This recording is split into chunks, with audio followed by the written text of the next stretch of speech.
I wasn't born with any disability at all. My background was a very fit, very active kid who had probably more the extremes of ADD and ADHD. However, when I was 11, turning 12, I had problems with sitting down on the floor at library at school and wasn't able to get back up.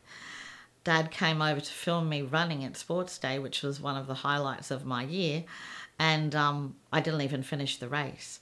My parents were really worried. They knew something was wrong, but weren't sure what. And I guess when after 6 months the diagnosis of juvenile chronic arthritis came back, both for my parents and myself, it was like, well, that's not going to mean much of a change to my life. Even though I knew there was lots of constraints on it already with not being able to do as many things as I had been sports-wise, it seemed a very small thing compared to the other side of the story with things like leukemia, etc.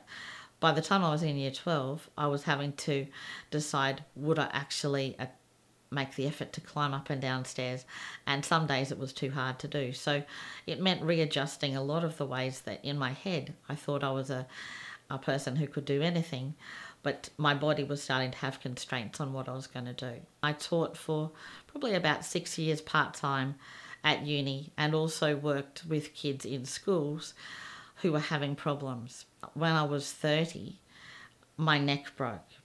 I didn't have any idea that my neck had broken. I just knew that I was feeling quite weird. So I guess when I came out of hospital, I really did not want to waste a moment. So probably within about 6 weeks, a book that I'd had on my computer, it's a children's storybook called Discovery at Paradise Island. I guess I thought, if I had died, which I had all these thoughts in my head, I may have, it would have been wasted. So I had to quickly, okay, I'm going to self-publish. I didn't worry about going to a publisher.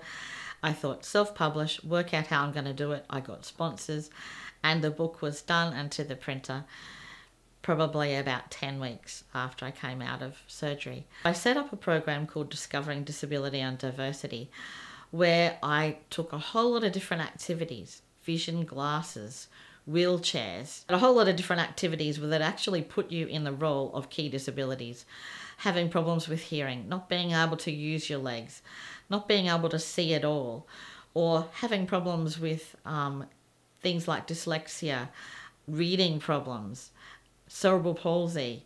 And I also set up a number of key hidden disabilities about autism and Asperger's syndrome that I developed after talking and working alongside lots of kids in schools. Some of the questions that kids asked were just amazing, and they really helped me develop in a lot more ways a lot of the activities to really explore deeper level meaning.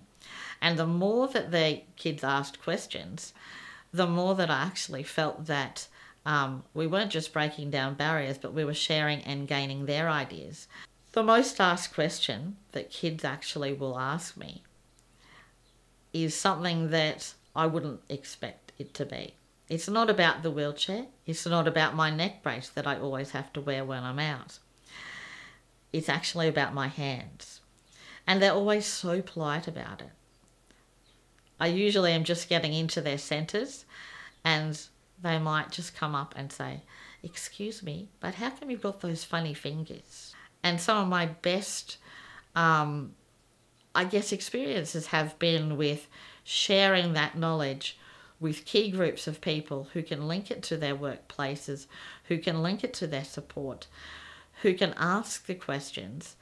And then as a community, that process of being educated and understanding and questioning and being part of community and valuing who we are really leads to an inclusive community and valuing the ability of all of the gifts that we bring together to create a world that will link and value the people within it. Someone in a wheelchair can be a teacher and can be an amazing teacher.